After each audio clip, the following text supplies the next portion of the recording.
Well, good day, viewers. Welcome to 284 Media. I am your host, Kamal Haynes. On to today's featured interview, I'm here at the BVI Red Cross Association's headquarters in Rotown to speak about the Volunteer Enrichment Summit that will be held over the next few days. Well, joining me on this program to just inform the public on what is going to be taking place is Mr. Jason Lyons, emergency management consultant, as well as the director of the BVI Red Cross Association, Ms. Stacy Lloyd. We get to all those details right after a quick commercial break. Orange alert! Orange alert! Fire is spreading across the BVI. The fastest, most reliable, and affordable fiber internet service is here for you. Look out for fire in these new locations: Slaney, Duff Bottom, Manual Reef, Seacows Bay, Albion, Hannah's, Palestina, Pleasant Valley, and Havers. Fiber is in your area. Call 444-4444 or visit a CCT store to find out more and bring it home. More locations coming soon.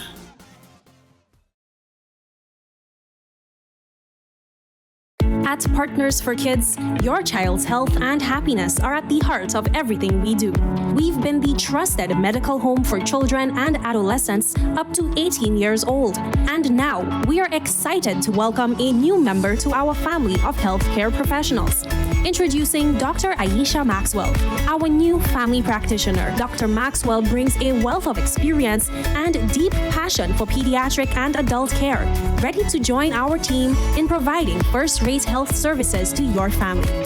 At Partners for Kids, we believe in a collaborative approach to healthcare. With partners in occupational therapy and clinical psychology, Partners for Kids, where caring is just the beginning. Visit us at Road Reef Plaza, Tortola, open Monday to Friday, 8 a.m. to 5 p.m. Call us at 284-444-5437 or reach out at info@partnersforkids.com to learn more. That's just not cricket. No sweat, you with CG. Remember my street dance battle against Seamus O'Leapsy? I went on to win the title Miss Irish-ish, set to perform at nursing homes around the world. Then this happened. Seamus on you, Seamus. Anyway, I was covered. Let's bounce. Comprehensive motor cover for damage and more. CG Insurance. Good like that. You're now tuned in to Ministry of Rhythm. Well, welcome back, viewers. As promised, I have to my left Mr. Jason Lyons of Red Cross, emergency management consultant here in the territory. Firstly, thank you for joining us here in the BVI. I want you to speak about your presence here in the BVI and your purpose here as we speak in terms of what will transpire over the next few days. Okay, sure. Thank you for having me. It's always warm to be back here, both really warm because it's nice and sunny outside, and I love seeing the smiles and the faces and the friends that I have here. It's good to be back. Mm-hmm. And in terms of your purpose here on this particular journey now back in the territory, obviously for those who are viewing and familiar with the face, you're no stranger to the territory, but you are here for a specific reason in partnership with the BVI Red Cross Association. What I'm here for on this event is to conduct an emergency management summit with the volunteers of the BVI Red Cross. This summit is geared at bringing a wealth of information to them, revising some of the skills and knowledge that they have of emergency response.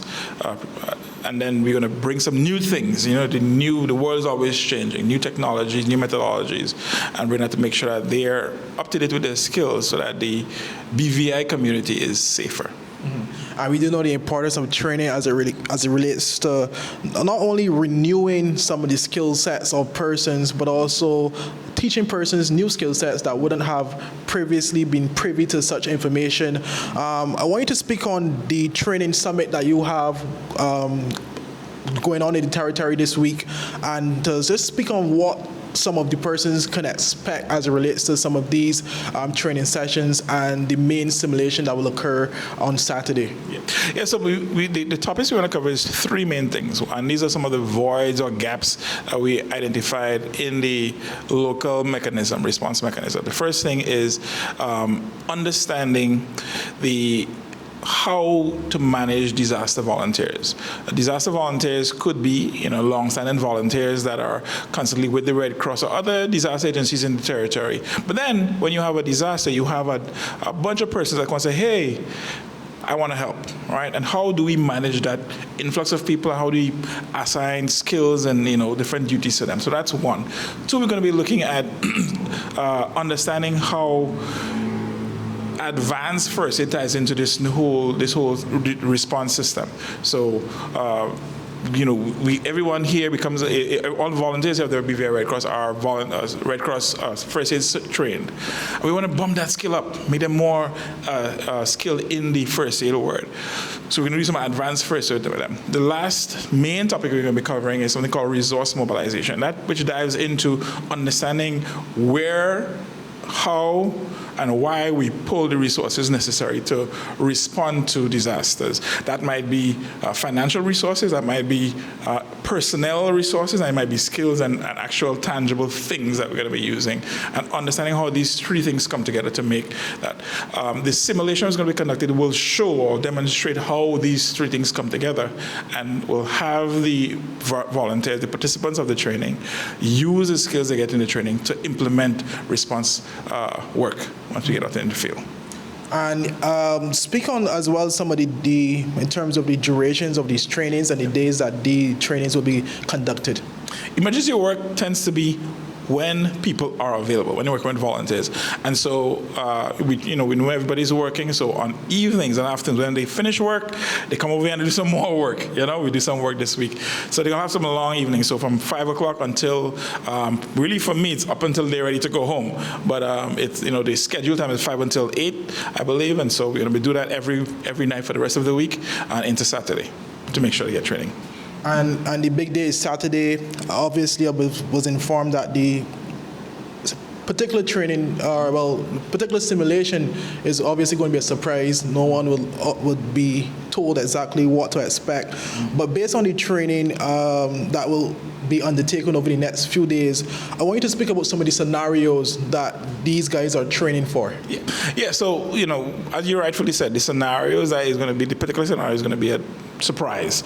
But, it shouldn't be a surprise because they are going to be tested and trained on, doing a lot of different things. Mass casualty management is something that we're big on. The different entities in emergency management in the territory want to focus on that. We have sometimes there's a lot of cruise ships in here with a lot of people, and what happens when there's a mass incident. So that's something we look at. Two, the severe trauma, right? So a casualty outside of the normal cold and cough and a little cut and a bruise here. What happens when there's severe trauma? What happens when there's a laceration to a big artery? What happens? How do you deal with those type of things? So that's what we're going to get into to make sure they those are some of the things you're going to see coming out into the scenario to make sure that the volunteers have the skills necessary to keep BVI safe. Mm-hmm. And you would have mentioned about technology as part of this training session as well. Can you speak on some of those technologies that will be used during this period? Yeah, totally. So, as everything changes, everything grows, you find that there are new systems in place,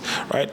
The basic thing that everybody knows of CPR, the new trend is doing hands-only CPR versus the breaths and so on that we used to before. So some of these new systems are going to be introduced to the participants, making sure they are aware of what's happening and why it's happening, right? Because just teaching people things is enough. We need to know why am I moving away from doing this way to moving it that way. So that's one, does the skills, and there's new equipment, right? So AEDs, as you see here, automatic external defibrillators and different things of that sort, making sure that they're abreast with how to use them, how to apply them, and how to teach people to use them, because these are the trainers that exist in the BVI as well. And what would you wish in terms of after Saturday the exercise is completed? What is your goal as it relates to the students, the persons who participate in this program, what do you hope that they take away most from this entire week of training? Yeah, someone asked me that question this morning. What's my objective? Why I keep coming back to the BVI to give this? And, one of the more selfish reasons is because I have a sister that lives here, right? That's one of the more selfish reasons. But really, I do love the BVI. I've spent a lot of time here. I have a lot of friends here. And I think it's the community. I love the energy that the community has. I want to see everyone trained. And then, Ms. Lloyd, the director of the BVI Red Cross, wants to make sure that the teamwork is there among the volunteers. So we want to encourage that throughout the training, that they know, hey, we can rely on each other and they have the skills. She also wants to make sure that the skills that they have as volunteers, going out to the events that we have here in the BVI, serving the community when there's festival, all the things that they're doing, that they're at the top-notch service level, and they have the skills within in the BVI Red Cross to ensure that this is being done the right way. So, a lot of these things are what we're trying to accomplish, but my main objective is to see a more well-equipped workforce from the BVI Red Cross serving the BVI community, headlining saving lives. That's it. Just want to save lives. Mm-hmm. And I can clearly see your passion as it relates to emergency management and saving lives as it pertains to disaster as well. For those who may not know, give us a little bit of background in terms of your history as it relates to your involvement in disaster management and emergency management. My education actually was in IT, information technology, and so I did that for a number of years and decided to leave that, and then I went into the volunteering world, emergency management. So I worked at a number of different volunteer organizations and started to work with emergency management authorities across the Caribbean, including CDEMA and different ones. I worked here at the BVI Red Cross for a number of years, for 5 years, and then whilst I was here in my tenure here, I would have gone across the Caribbean working in different entities, and now I work with the American Red Cross as the regional manager for preparedness across the greater New York region. So that makes me responsible for 12 million people in preparedness. So a lot of years, it would take me about 2 days to tell you about all the different things I've been working on, but the one thing I've been most proud about, I speak about it a lot, is that I've worked across the world in search and rescue. So I do a lot of search and rescue operation for United Nations, was trained by them, USAID, and a number of other organizations. But the work that I've been doing fuels my energy to continue doing the work that I want to do in the future. So that's who I am in a nutshell. Okay, excellent. And in terms of any lasting words you want to leave with our viewing audience as it relates to the training or maybe some initiative you have upcoming as well? Yeah, I think the last words I want to leave is, participate, right? Become a volunteer of the Red Cross. If you don't want to become a volunteer of the Red Cross, volunteer emergency management. Preparedness and emergency management is everyone's business, right? We're in the hurricane season, and everybody needs to be prepared. So do what you need to do to ensure that you're safe at home. Develop that family plan. We have a saying we use: get a kit, make a plan, stay informed. So get a kit for you and your family. Make a plan. So what are you going to do when something happens, or if something were to happen? And then stay informed. How are you going to stay informed so that you're better ready to combat any adversaries that comes, or any challenges that come in terms of disasters? So those are my last words to the community. Okay, well, I want to thank you so much, Mr. Lyons, for taking your time out to inform the BVI public and those that are viewing outside of the BVI, other parts of the region and internationally as well. When we return, viewers, we have the director of the BVI Red Cross, Ms. Stacy Lloyd, to just speak a little bit more about the training and how it helps the wider territory.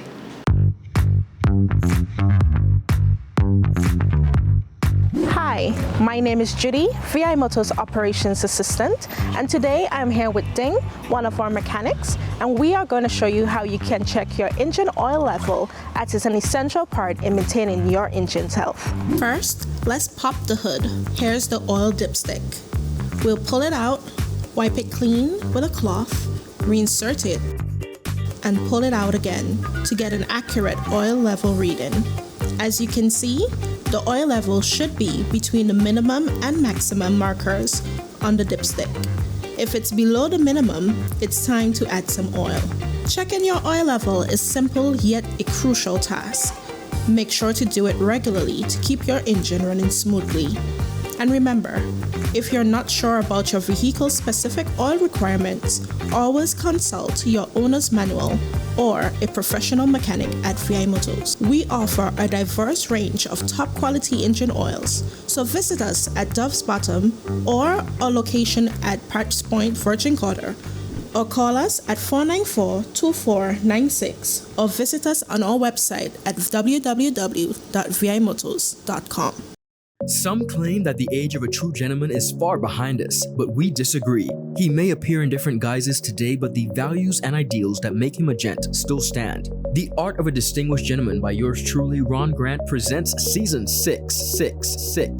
Introducing Sheldon Frett, actor, film producer, writer. Daylon Vantapool, entrepreneur. Terrence Neal, creative director. Chad George, entrepreneur. Humphrey Liu, financial services professional. Jamali DJ Molly Thomas, sales manager. Kai DeCastro, entrepreneur. Dean the Sportsman Greenaway, journalist. St. Clair Steady Fleming, entrepreneur. Devon Cowell, brand specialist. Robert Green, footballer. And Rick S.S. Grant, author. The Art of a Distinguished Gentleman, coming June 5th, exclusively on 284 Media, inspiring a generation of greatness.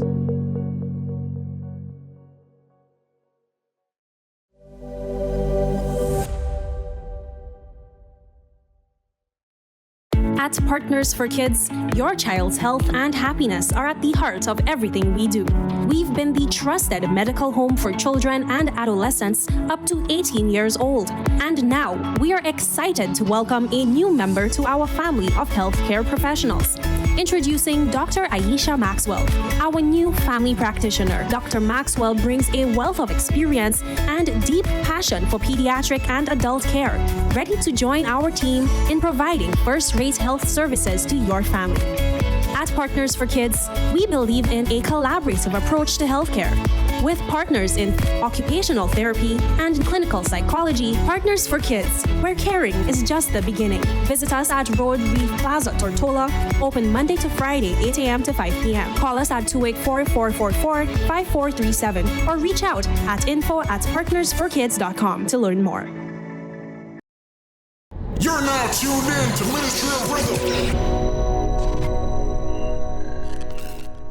Welcome back, viewers. As promised, to my left, I have the lovely, the talented, everyone knows Miss Stacy Lloyd, the director of the BVI Red Cross.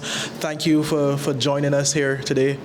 We know I would have just spoken to the emergency management coordinator, Mr. Lloyd, as it relates to the initiative here this week. I want you to speak now from the perspective of the BVI Red Cross as it relates to, why is it important to have such personnel here to train local volunteers?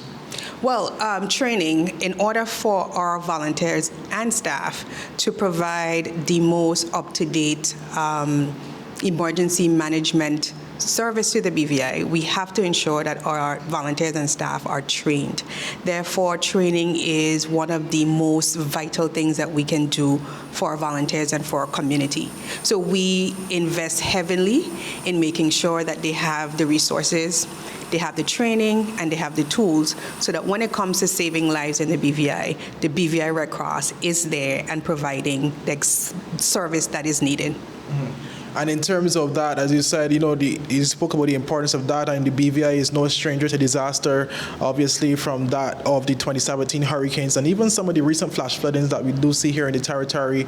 I just want to speak on the importance, too, of persons coming out and volunteering and to also come to these training sessions so that you are equipped, because there may be a situation, for example, a disaster may happen, God forbid, and, you may be trapped within your district. You may not have the access to additional volunteers. It may just be yourself. Speak on the importance of at least having that knowledge base so you may be able to help a household, a community, a business, etc. Yes, having the knowledge on how to save a life or even yours is very impactful. I mean, you want to ensure that you're able to protect and save your life, your family life, and your community. And it only makes the community more resilient. The more resilient we are, the better we are able to bounce back for any type of disasters. So yes, being a volunteer at the BVI Red Cross and learning these very important skills is not just vital to you, but it's vital to the entire community so that we're more resilient to crises and to disasters. And just before we go, I just want you to, any last words you want to leave with the BVI public as it relates to whether the training exercise and or the BVI Red Cross Association, because I do know it is the hurricane season. We are actively in the hurricane season. I want you to just speak on some of the initiatives you guys have coming up within the next few months or within the next few weeks or during this hurricane season. Yes, so we are definitely in preparedness mode. So our first set of initiatives is training with Mr. Lyons. You're going to be seeing a lot of public service announcements from the BVI Red Cross telling the community to be prepared, how to be prepared. We're also going to be doing a lot of pop-ups at different events and different venues to disseminate information. And of course, we're going to be having our volunteers out in the community, providing whatever type of coverage is needed at the different music events, etc., festival. And lastly, we're going to be doing fundraising initiative. One of my last things that I want to leave is that the BVI Red Cross cannot do what we do without the support of the community. So apart from volunteers, we always look for donations in order for us to continue to provide the type of skills to our volunteers and ultimately to the community. We need the funds to continue our operations. So my plea to the community is to support the BVI Red Cross by a financial donation or by signing up and becoming a volunteer. Okay. Well, thank you so much, Ms. Lloyd. Viewers, I hope you would have enjoyed the entire grasp of this particular interview as it relates to training and disaster and emergency management in the territory. For those of you who are not aware of the training, how can persons get involved in this training, and even how can persons get involved in volunteering for the BVI Red Cross? Well, you can go on our website at www.redcross.vg, or you can visit us at John's Hole at our branch, and you can just come into our office and say, listen, I want to be a volunteer at the BVI Red Cross. There are some prerequisite trainings that you have to do prior to doing trainings like this, but just coming in and actually filling out the application either in person or online is the first step to becoming a volunteer. Okay. Well, thank you so much again, viewers. Hope you enjoy the content. As Ms. Lloyd would have said, come out and volunteer, come out and basically expand your knowledge as it relates to disaster, emergency management. You could save a life of a friend, a family, a stranger. On behalf of 284 Media, I am Kamal Haynes. Thank you for joining us.